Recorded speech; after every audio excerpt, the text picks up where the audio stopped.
Dito tayo ngayon sa swimming pool na hot water. Pero hindi naman sa hot water, warm lang ito na swimming pool na nagmamassage water or water therapy. Dito, pag makikita ka nagkukuha ka ng video, pwede ka mahuli at saka kukunin ang iyong camera. Kaya ito lang, tinatago ko lang ang aking video sa ilalim ng tubig na waterproof itong aking bodycam. Kaya ito na lang ang makikita ko, pang ilalim. Ang sisexy pala ng mga babae dito sa ilalim. Nagkakantsawan pala sila pero hindi nila alam na pinagkukunan ko sila ng video. Kaya papalihin ko lang ito na binibidyohan sila. Hindi kasi makikita ng nagabantay nga may hawak-hawak ako na camera sa ilalim ng tubig kasi ito sa tubig nakabaon.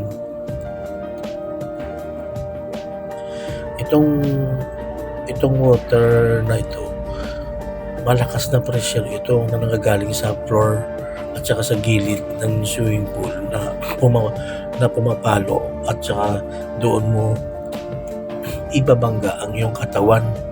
Huwag ka na mukha niya, no? May mga pressure yan. Yung tubig na yan ang nagsisilbing magmamassage ng iyong katawan.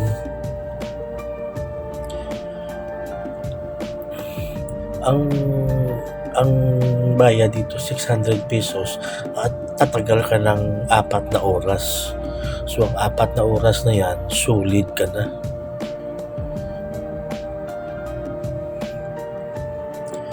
Nag-iikot-ikot lang ako kasi nagkukuha lang ako ng mga video dito na kamukha nito, sino itong nakaupo na yan. Pero simple, hindi nila alam na pinagkukunan ko sila ng video.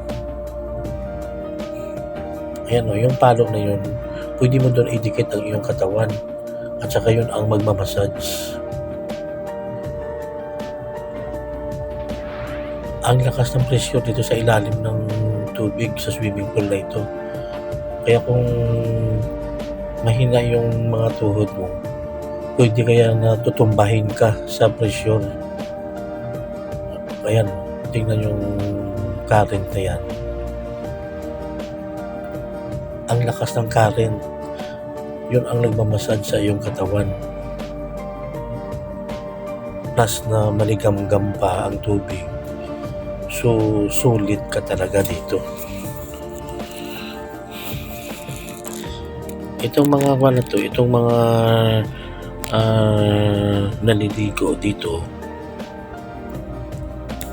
usapan sa swimming pool na ito, bawal ang basta-basta lang magsusuot ka ng kung ano-ano. Dapat naka-bathing suit ka o sa lalaki naman naka-boxer ka.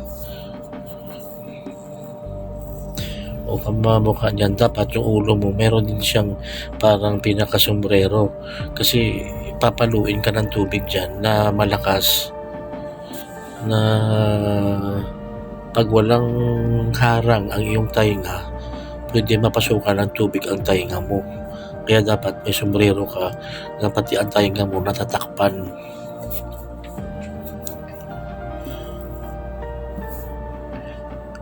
Kamukha mo yan, yung mga sexy na mga nilalang na yan.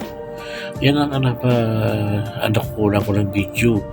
Dahil pag nilabas ko video na yan, pag may nakakita na hawak-hawak ko yung camera, patay na. Kukunin na yung aking camera. Kaya panakaw-nakaw ko lang na nilalabas yan pag wala lang nagabantay. Ayan, kamukha niya mga chicks na yan. O naglalakad sila, hindi nila alam na nabibidyohan ko mga puwet nila.